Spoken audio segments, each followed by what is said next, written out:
have a lot to get to. So as I mentioned, this is part of our Customer Success Leadership Bootcamp series. We put on this series once a quarter. It's the second month in every quarter. So this is May. We're the second month in Q2, working off of the calendar year. And so we are meeting every Tuesday in the month of May. This is week 3, session 3, May 21st. We have one more session left in this bootcamp. So we've already covered re-onboarding. And so how do we deploy a re-onboarding strategy in our business to help our customers get more value? Last week, we talked about executive leadership programs. So how do we get them engaged and keep them engaged throughout the life cycle of the partnership? Today, we're going to be talking about how do we introduce customer success into the sales process.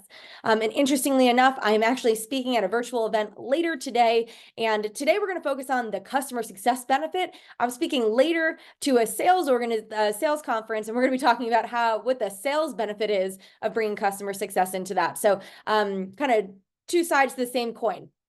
And then next week, we'll round out this series with customer success at the center. And I'm going to be highlighting some really interesting cross-functional programs. And so ways that we can get our peers in business, so marketing, sales, product, even finance on board with helping support customer outcomes throughout the business. So really excited for today's session and next week as well. So hopefully you'll be able to stay today, join us back next Tuesday. So without further ado, we're going to get started. Thank you again all so much for taking the time out of your day to join us for the third session in this webinar series. My name is Kristi Faltorusso. I am the Chief Customer Officer at ClientSuccess. As I mentioned, we are a customer success management solution. Today's topic is introducing customer success in the sales process, setting expectations and building seamless experiences. Now, I actually did a LinkedIn post about this, about the event that I'm speaking at later today, talking about some of the challenges that I had when I was a customer success practitioner, just working with sales and some of the friction there. And I will tell you, one of the things that I did that was really transformative is when I started to collaborate more closely with sales and find out ways that we can find mutual benefit from our partnership. And one of the ways that we did that was learning how to collaborate earlier on. And by bringing customer success into the sales process, we had stronger alignment. There was so much benefit there. And actually, in the organizations where we were able to do that and do it effectively, I built some of the best friends I ever had, and they were salespeople, believe it or not. And so I'm really excited to bring this topic to the conversation today. And so without further ado, we're going to go ahead and jump right in. So I always love to start with something powerful and eye-opening here. And so we're going to kind of talk through this and have a few slides to really hit this point home. But for those of you who are not familiar with this, and hopefully most of you are in SaaS, so this will hopefully resonate with you, but the average sales close rate in the software industry is about 22%. And so it's just interesting to see where that falls. It's a little bit higher in different industries, a little bit lower in others. But for the software space where a lot of us do work, it's roughly 22%, right? So we can average that out. And if you have the rate of your average deal size, you can start to see, right, that if we can move this a point or two, that could have material impact on our business. Well, if you bring customer success into the sales process, right? What do you think would happen? Well, in this case, they're going to tell us that it'll increase that close rate by 2 to 5%. Now, if you think about that, in a lot of organizations, that could be 2 to 5 additional deals that you're closing in any period of time. So if you got an average deal size of, let's say, $50,000 and you start to bring in a couple more of those, that's not insignificant, right? That's a nice size revenue. So this is the value that customer success can start to contribute really as early as that sales process. And so, one of the interesting things that I hear from folks is, well, how do we tie customer success to value? And everyone's trying to do it through retention, and folks are trying to do it through upsells and expansions and cross-sells. Yes, to all of that. But we don't often spend enough time thinking about, well, what can we do even earlier than that? Because so many of that stuff could be like lagging indicators, right? Could take us a year. But now imagine I told you, if we put customer success in the sales process and it was going to increase close rates by 2 to 5%, and you're tracking that, you have now tied customer success to revenue on day one. Now, I had to pause there for impact, right? Because we struggle to correlate customer success to revenue. Now, if I'm telling you we can start tracking, because it's easy to track this, guys, you either say had customer success in the sales process or didn't. And if you can start to see faster close times, because we're also seeing that, right? If you bring customer success into the right time into the sales process, it can actually accelerate the close time. So time to close, as well as close rate, as well as deal size. So not only are we talking about a 2 to 5% increase on the close rate, we can also see a larger deal size, right? Maybe now, because we're able to talk about the value that we bring in the consultative approach or what we do in onboarding. Guess what? Maybe now we're not waiving onboarding fees. Guess what? Maybe now we're able to get multi-year agreements. There is value in the story that we tell around the value we provide. And so if you're trying to figure out, how do I justify the value of customer success? And I'm giving you all these ways to track this day one, guys, that is huge. So that's why I talk about this, because there is huge impact to the business. And I think sometimes what I hear, right, is I felt this too. So I am super empathetic. There is friction between sales and CS. And I know there's some folks that are like, no, we work great together. There is this underlying friction that exists between these two orgs. And whether sales has their preconceived notions about the value that we bring or don't bring, whether we get frustrated with how sales sells and closes deals, there is just some friction there. What I'm telling you is that if you can actually start to collaborate more strategically and actually both understand not only the impact that you're making to the business, but to all of us, right, in the organization and to our customers, that's huge. Okay, so day one, yes, in this case, I'm talking about after signing. Taylor, hopefully that's helpful. So if I'm saying that all of this revenue, if I'm saying we had a close rate, we impacted close rate, close size, time to close, day one for us, if we're saying customer success had an impact when we close that deal, because they're not a customer until they sign. So I'm talking about signage, right? Now they are officially a customer. Okay, let's keep this conversation going. So I want us to reimagine something. I want us to just pretend we live in this utopian state where everything feels good about the customers that we get in the customer success practice. So imagine receiving customers from the sales team, where your customers now have proper expectations. Now, I don't know about any of you, but I have inherited, even as a leader, I still see it, customers who come in with misset expectations. And I will tell you, in all fairness, this isn't always because sales misset expectations. Sometimes your customers, your prospects, they hear what they want to hear, right? Or they're creating narratives for conversations that never took place, right? They're making assumptions. And so imagine, though, we can transform this and your customers all come in and have proper expectations. Customers who understand exactly what is going to happen and how things will happen after that sales process. These prospects, they come in, they are now customers, and everything is crystal clear to them. Imagine receiving customers who have clearly defined goals, SMART goals with KPIs, right, that align to the partnership, right? Because there's also customers that come in with goals that have nothing to do with what we can actually deliver for them. But now imagine you have customers that they know what their goals are, they have KPIs to track them, and they're clear, right? We have ways to work through this with the partnership, and there's a direct correlation between what our technology or our services offer and what our customers are getting in terms of their value realization. And lastly, imagine receiving customers who are just clearly aligned with your ICP. Now, again, I've been in customer success now for over 12 years, so I've seen a lot. And in my time, I will tell you the amount of customers that have come in, especially the ones that come in end of month or end of quarter all the time. It always seems to happen this way. End of month, end of quarter deals. There's such a wide spectrum of all of a sudden we are not aligned to our ICP, right? Our ideal customer profile. Now imagine this utopian state where all customers that we bring on board, they are in line with our ICP. Right? These are customers who can absolutely be successful with our product and our partnership over time. And that's what we're striving for. So I paint this picture for you because this utopian state can be our reality. And I'm telling you, it's this kind of working together, this collaboration with sales that can be the difference. Now, I'm not saying that this is the only thing that you can do to fix these things, but I've definitely seen this work. But I got to tell you guys, our sales teams, they're not convinced. They're not convinced. And I'm going to give you some reasons why. And these are real, right? Just like the other things are true for us, these are true for them. Because the sales team, they don't want to bring us in because they believe that bringing customer success into that process is going to slow things down. Now, don't forget, the sales methodology, and a lot of organizations, they've got a really clear framework, right? Every single conversation they're having with customer, every email they send, everything is so intentional. It's so scripted. It's built into this very clear timeline they have that helps forecasting. It helps with close rates, all of these things. There's a huge benefit to that, by the way. But they fear that if they bring customer success in, it is going to slow things down. All of a sudden, the customer, they're going to have the prospect rather, they're going to have a ton of questions. We're adding another conversation to the mix, right? It could be too close to the timeline that we had set for them. Are we going to delay things? They're 100% concerned here. And there's some validity to that. So I also want to say here, like, these things also don't just go away for them. But will we slow things down?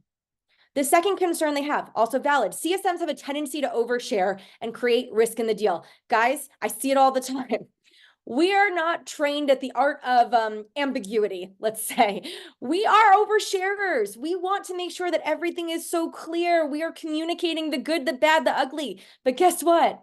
In the sales process, that's not always great, right? We have to find this fine line of like, what do we need to share so we have really clear expectations, but like, not that much where we're like oversharing, right? And I'm an oversharer, I get it, but I know when and how and what are the appropriate conversations to have in the sales process. So again, valid concern. We are oversharers. Next one, there are not enough CSMs and they're all too busy to join calls. Again, super valid concern. I will say this concern even more so in like the last 2-3 years. CS teams have scaled back. We've seen layoffs. We're still seeing layoffs, guys. It's terrible. It's sad. I see it every day. There's not enough, right? So sales feels like, how can I be another burden to the CS team and ask them to join these calls? They can barely take the calls that they're having with their customers. Guys, this comes down to prioritization. And it doesn't need to be the CSMs. And we're going to talk about ways that we can do this as well. But that's another valid concern. And honestly, it's an empathetic one. So I like this concern because it shows that sales teams actually care about us. And the last one, when a CSM is on the call, conversations get very technical, right? They go from being very strategic to like very nuanced, and they go down this really technical rabbit hole. Again, super valid. Super valid. We are product experts in a lot of cases. We know things that the sales team doesn't know, right? And their kind of ignorance is bliss in the sales process. I will tell you guys that. I should have been a salesperson. I'm probably very successful. But there's a reason why almost to their success that they don't know every single little nuance about the product.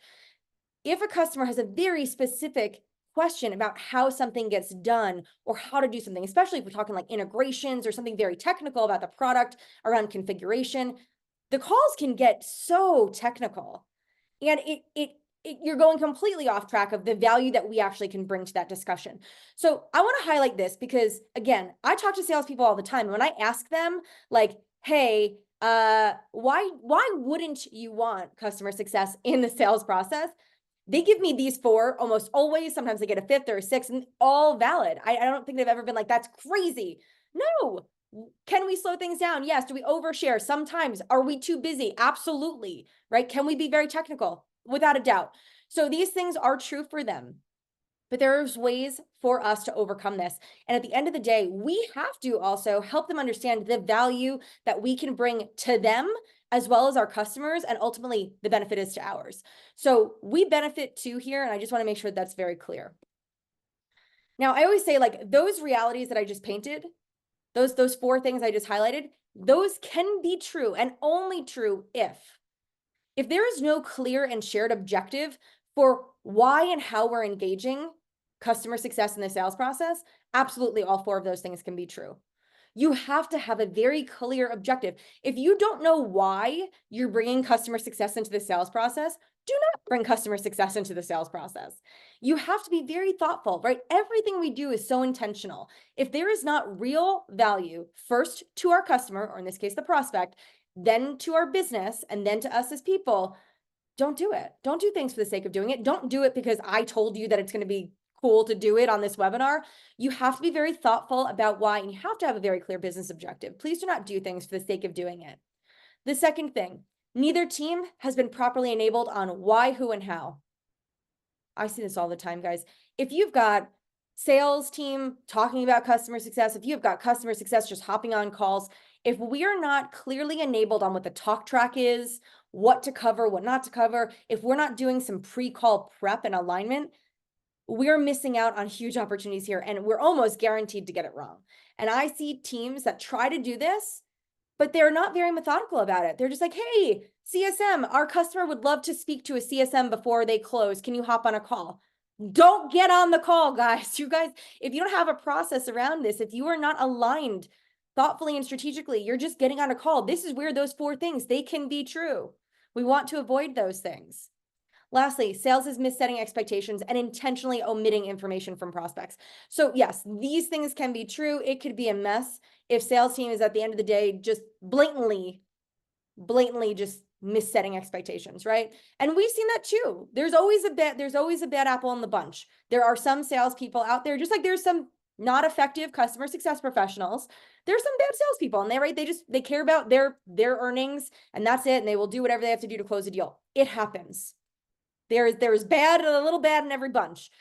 Sales, customer success, everywhere, right? So I'm not pointing fingers at any one discipline, but that can happen too. So these are things that we need to get ahead of, but we need to be very thoughtful in creating a program and a process that allows us to be very smart about this approach.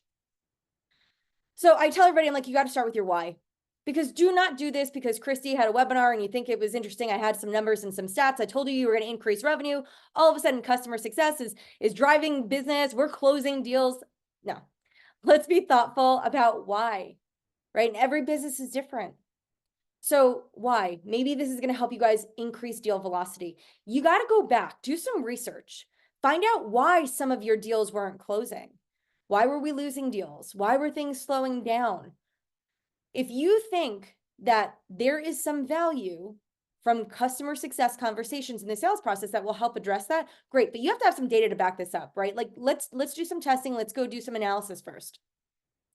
2, we got to set clear expectations, right? With the business, with the teams that we're bringing this in, whoever's participating, there definitely needs to be clear expectations here. And it's going to be able to help us set clear expectations with our customers. And that's the value add. If we feel like so many of the customers that we are inheriting early in the partnership, they have misset expectations around what customer success does, how we do it, the value we bring, then yeah, absolutely. We want to be able to bring customer success in so we can set proper expectations. Now, I see this all the time still to this day, which is, oh, your customer success manager is going to be acting as an extension of your team. If you are in a lower engagement model, there is no way your CSM is acting as an extension of your team, right? Even the language we use, maybe that wasn't the intended way to describe it, but even if we use the wrong words to talk about what we do, we misset expectations. So it's really, really critical that we understand how to do this, how to do it well. Lastly, if you're in an industry or you have a model that really heavily focuses on relationships, now at the end of the day, yes, customer success, it doesn't matter. High engagement, low engagement, there is real value in building strategic relationships, obviously earning trust and credibility. But in some cases, if you are selling to enterprise organizations, you've got multi-$100,000 deals out there. Yeah, bringing the customer success manager who ultimately will be working on their account, there's real value there. You can start to build a relationship in the sales process. You're establishing trust, you're building credibility with them, right? You're able to have a dialogue in ways that sales can't. There is value in that, right? So now when they do become a customer, you're not having this intro email where it's like, hey, I'm Bob, and I'm going to be your CSM. Your customer, they know Bob, right? They're besties already. They're going to go right into this process and they understand what to do and how to do it. So figure out your why. These are 3 real, I think, clear reasons why you might want to start to introduce a process like this into your organization. So now let's talk about how we break it down, because I think this is where it gets a little tricky for folks. So who will be part of the collaboration? Is it going to be all your CSMs? I've seen that, right? Where it's like, listen, if we do customer success assignment round robin, it's automatically assigned through Salesforce. Great. Maybe you allow all CSMs to be part of this. And maybe you're trying to figure out, okay, you know what? Next up is Jim. Jim's going to be on this deal. So that said, if I need Jim on this conversation, or if we're building this into the process and everyone has a CSM call, right? Great. It allows your customers to meet their CSM in advance. You can establish relationship, build trust. You might have all your CSMs participate. I've also seen it where just strategic or senior CSMs, I don't care, insert title here, whatever you call folks who might be working on just your top tier accounts. I've seen it work where it's like, listen, we divide and conquer. Not every prospect will have a CSM call. Maybe it's just the higher end. Maybe it's just these larger prospects, these enterprise companies. We're building that relationship, establishing that trust and credibility early. There's real value there. So in some cases, it's not all. It's just we're being very thoughtful about who will be part of that process. And you might just say it's just these senior folks because we're just targeting our larger deals. Lastly, it can just be your leadership team. I've seen this too, right? In a lot of cases for our organization here at ClientSuccess, I almost exclusively get brought into the prospect conversation to talk about customer success. Now, it's fine for us. It scales for us right now. I know as you get into an organization where you're selling to thousands of customers, that may not scale, even if you've got tons of leaders and you can bring in different people. But you've got to figure it out. But for us, right, if we've got a chief customer officer who's buying our software, guess what? They're not just bringing me into that conversation to talk about customer success. I'm also a subject matter expert. I am their peer. I have experiences like them. I've also used a ton of technology in this space. So I get to bring intrinsic value to the discussion, and it really helps in a different way than even bringing in a CSM. So this is what I'm saying, right? There is not a one size fits all. There's not even a one size fits most. If you think that there is value in bringing in customer success, you have to figure out what works for you. Now, if you are just exclusively selling to SMB and you have a very transactional sale and you're closing deals in a week, this entire step might not be something you want to consider. Maybe there's a one-pager that you can prepare and share with prospects just so they can read about it. Or maybe you can create a page on your site that you share with them, a link, and say, hey, as you're considering our solution, go check this out. That way it'll help you understand how our customer success team works with customers. So there's a ton of different ways that you can introduce the concept of customer success without bringing in actual people to the discussion. So don't lose sight in the value of that, right? It doesn't need to be bring in people necessarily. It's bring in customer success into the discussion properly. And that's the difference. So your who is something you guys will all need to figure out. What role do you envision them playing in the discussion? So in some cases, it's set expectations, right? Like we want our CSMs to come in and talk to the prospect about what the customer journey looks like and how they will be supporting them. That is very common. And I think that is a wonderful use of that time, right? Mr. Prospect, Mrs. Prospect, so great to meet you. My name is Kristi. I'm the customer success manager you'll be working with if you decide to move forward. Let me walk you through how we engage with all of our customers, what that looks like, and have a couple slides pre-designed where you're just walking those prospects through it. And you're there to answer questions that they might have, like, what will happen after onboarding? Or what if our onboarding takes longer than you've got outlined here? Or, what happens if we're struggling with the product or we've got turnover in our account? Be there to answer these questions and really help them feel comfortable and supported. Maybe it's just about setting expectations. The next one, being a product expert.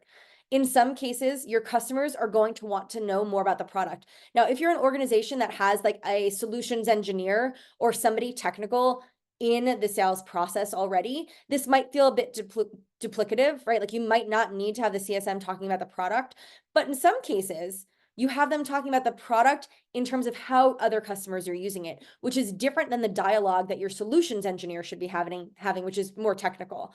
So in this case, it could be, I support customers who look just like you, because maybe your CSMs are broken down by industry or vertical, and you're going to be able to talk about the different use cases there.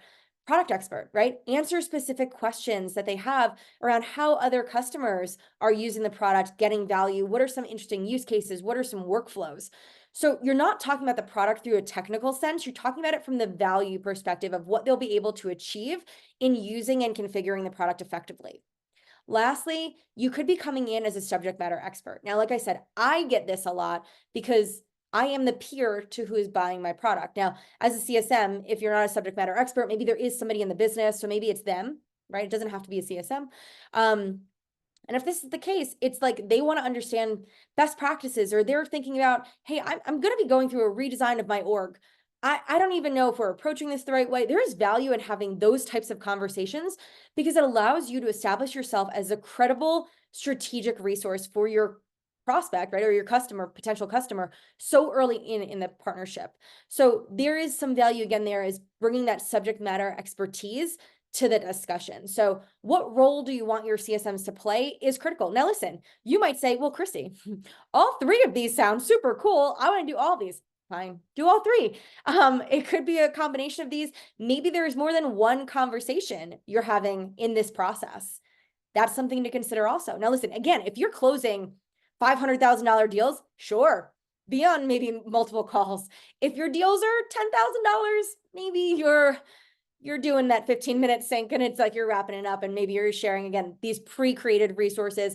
There are pages on your site. You can do a one-pager, you can do videos. We've seen that, embedded videos on the site. You can personalize videos, guys. I see this all the time because SDRs are sending me personalized videos in my LinkedIn inbox every day. So I know that there's technology out there, guys. So get creative, use what you have at your disposal, or maybe think about procuring other technology to help you facilitate this.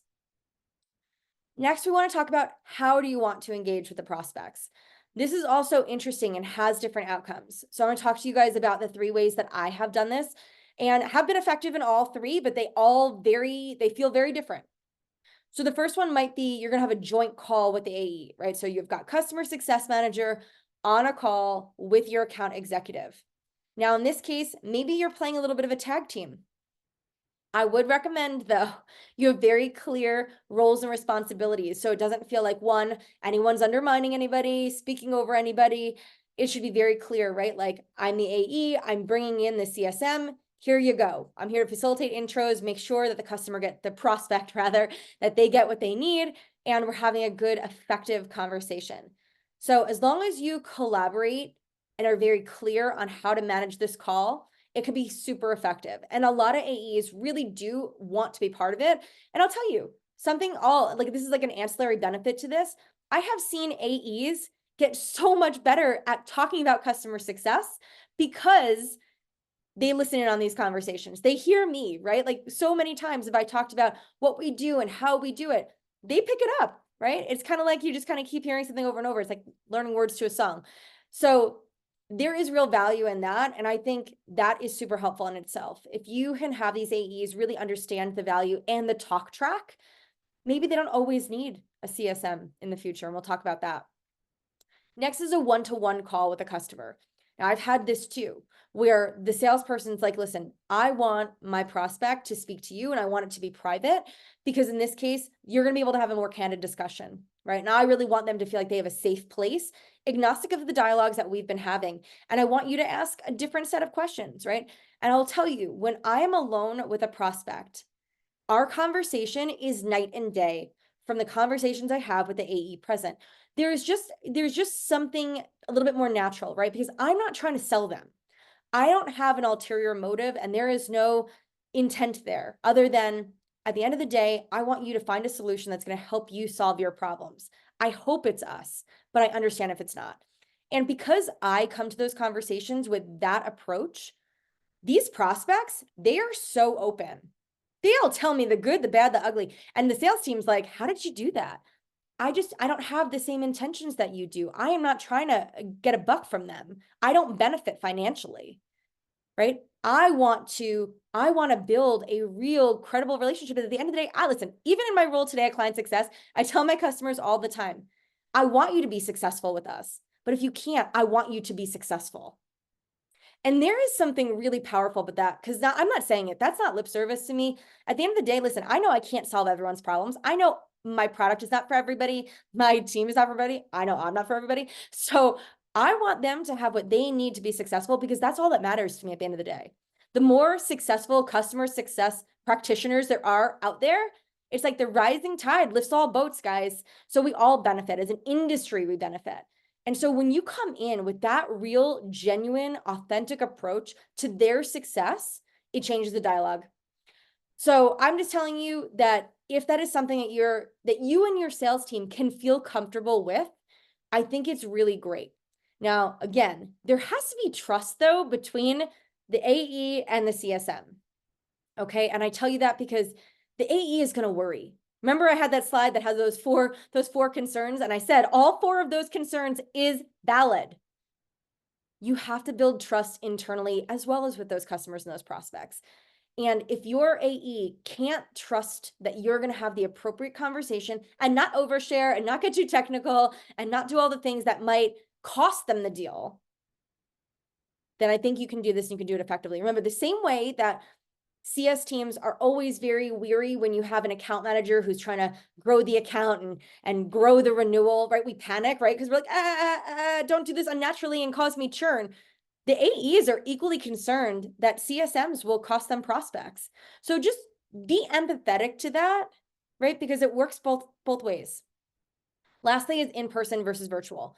I think we're starting to get to a place where we are doing more in person. People are getting back to offices, or at least they're somewhere, right?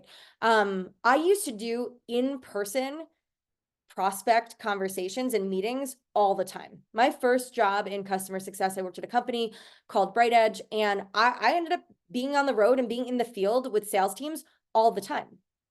Right. And I always felt it was such a privilege. I was always honored to be asked because it meant that they trusted me and they valued my perspective and how I did my work.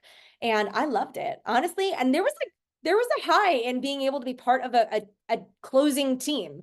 And I loved that. So there is value to, obviously, if you can do in person versus virtual. Again, you've got to figure out where and if this makes sense. Not everyone can afford to throw people on the road. If these are big deals, right? Big deals, get out there, guys. Go sell in person. Field sales is still alive. But I will tell you, like, it was powerful. Doesn't mean that virtual can't be effective, but we all know that there is something very special that happens when we are together. So just something to think about. If you can do that, if it makes sense for the deals, if it makes sense for your business, for your budgets, all those things to be considered. If you can get in person, get in person. Okay. Now, when is it appropriate to bring the CSM into the discussion? So some might say early in the process, right? We want to build a process that has the customer success stage early in there. And you can build it into the process, right? So it's like, we know sales is so methodical. It is a linear process in sales. If you've never seen a sales process, it is like tick, tick, tick, tick, tick. So if you can say stage 4 is customer success, great, then we are an organic part of that process. And again, it doesn't have to be that we bring CSMs into the dialogue. It could be send a video, send a one-pager, send them to the site on the page on our site. It could be other ways, right? But maybe it's just insert the concept and the conversation around customer success into the process, and it's built in. The next thing is after a verbal commit. And this seems to be the most organic, right? Like, you got a verbal commit, which is, if you're not familiar with what a verbal commit is in the sales process, your customer has communicated their intention to move forward with you, that you're selected. They say, hey, Mary, it's been great working with you.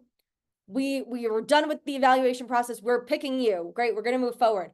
Yay. That's like every salesperson waits to hear that. That is like the highlight of their process for them. Well, maybe the signed contract actually, but they want that verbal commit. They strive for that as a big milestone for them.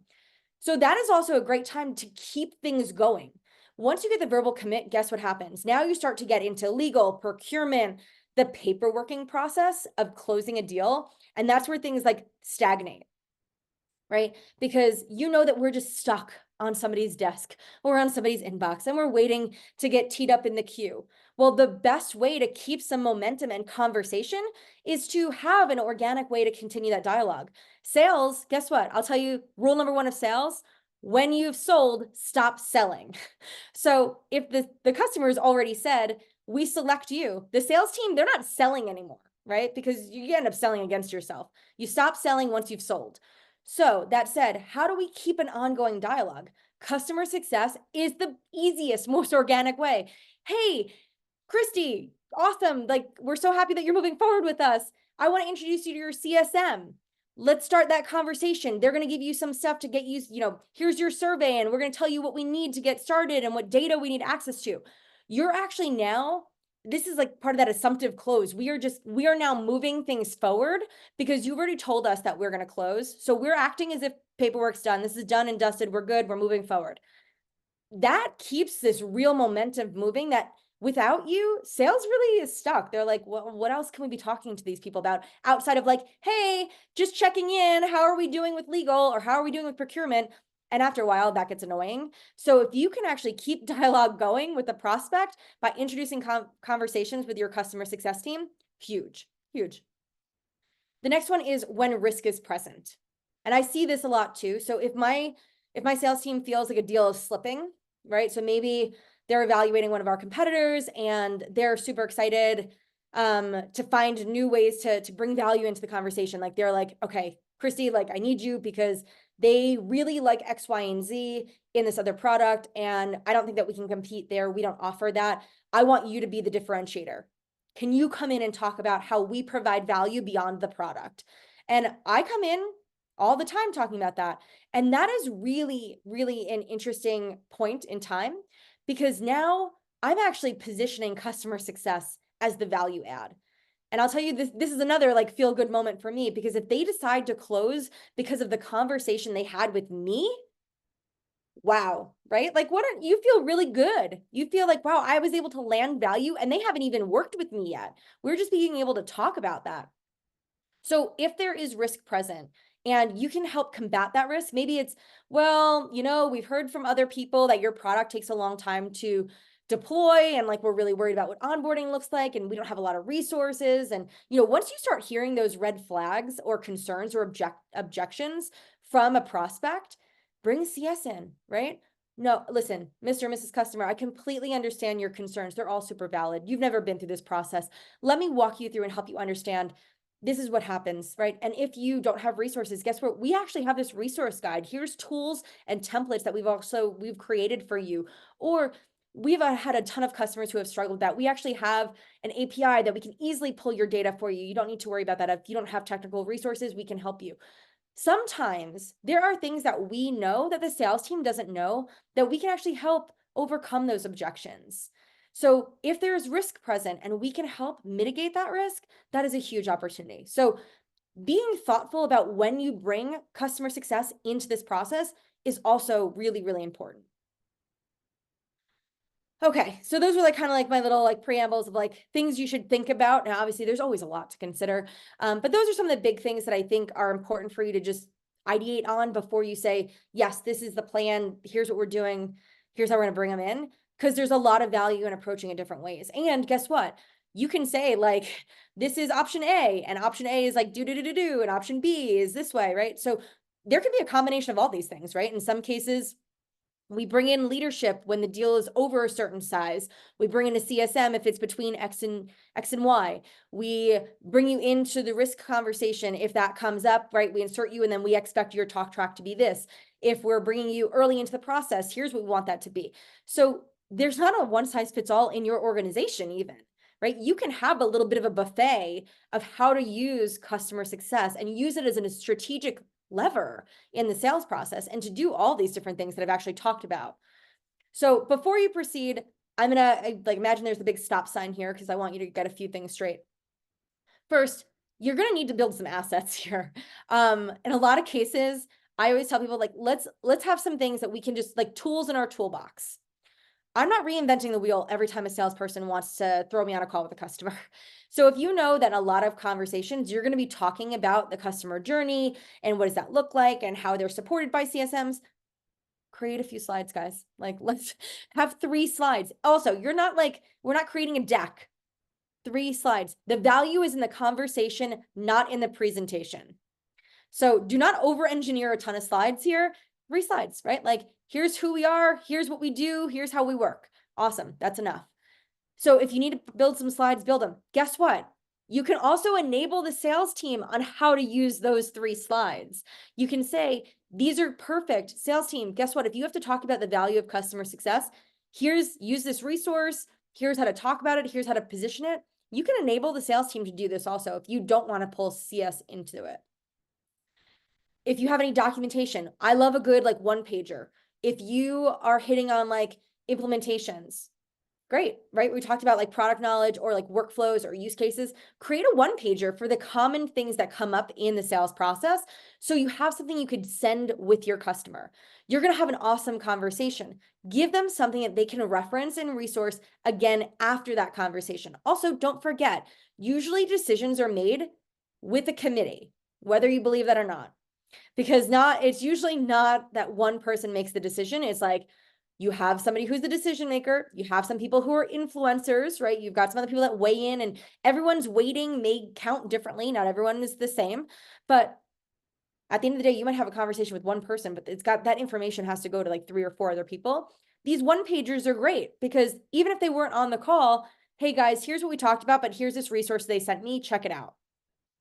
A great way to just, again, tie things off. Also, great opportunity to just look professional and have something that's well branded. It just gives you guys like a little bit more credibility. It looks like you guys are polished and professional. I don't know. I think that there's real value there too. If there's playbooks, right? If you've got a customer success solution in place like ClientSuccess, maybe you create a playbook or something, or maybe you've got something in a project management tool, or maybe there's just something in Salesforce or HubSpot that's created for the sales team. But it basically says like, hey, if this, then, and then there's a series of tasks. And maybe those tasks are for the sales team, but they're communicating with you and it's all in partnership with customer success. So again, there might be a multitude of resources that you'll need. Think about those, design in advance. The second thing you need to do, you have to create a tracking mechanism, right? Because at the end of the day, I want to know if I'm on a call with the prospect, I want to know what my close rate is, right? If you bring me into deals and every deal I'm on closes, now, of course, there's a whole bunch of things that happen that I didn't have anything to do with. But if every time I'm on a call, it closes, like that ends up being my close rate, right? As a CSM, like there is value in the conversations I'm having. Track that. Also track to see deals that had a CS call versus deals that didn't. I love early testing on this because it helps solidify the value of customer success, not only as a practice in your business, but even as part of the sales process, right? Okay, great. If we close more deals, there's a higher close rate when we have CS. Again, bigger value, faster time to value, all those things. So cool, but you have to track them. So just create some Salesforce fields or some HubSpot fields, like whatever, I don't care, create a doc, like an Excel. You guys know, if you've ever attended any of my sessions, Excel is the most powerful tool in the universe. Create it in Excel. Don't ever over-engineer it. These are the deals that I was on, even as a CSM. Here's all the calls that I was on. Here's who I spoke to. Here's which ones closed. Simple as that. Here's the revenue. Keep track of it. Lastly, you got to have a benchmark, right? We say this with everything that we're doing. Know where you started so you know where you're going and you know where you end up. Just make sure that you start to have some documentation around that because, yes, even if you're tracking it yourself in a spreadsheet, which is perfectly fine, the real value here is to understand, are we making a change? Is there real value in doing this as a formal process in the business? Because is this a game changer? Or do we start to notice that, oh, this conversation drives value in these large strategic conversations or customers or prospects, but as we move further down market, like mid-sized companies, no value. SMB, no value. So you can even start to assess based on segmentation or industry, right? If we're selling to healthcare, if we're selling to finance, there's value in these, but if we sell to education, no value. All of these data points are super helpful. So figure out how you can create some benchmarks and track that over time. Okay, I love to leave you with a little thing of just like, what can we take note of? So one, this all starts with the dialogue between sales and CS leadership, guys. Please do not like say, okay, great, Kristi had this webinar and we're going to go do this thing and here's what's happening. You need to have a dialogue. Is there real value in doing this? Can you do this? Now, the other thing is, like, let's all be honest. We have so many programs and projects and initiatives going on. Maybe this isn't something you want to take on right now. Maybe it's like, you know what, this is a great Q4 initiative, but my OKR plate right now is super full. We can't take this on. So just be very aligned with the two teams because this is, again, that alignment at the top is what starts to foster these really collaborative relationships as we move further down. Start small. Test it with one AE and one CSM.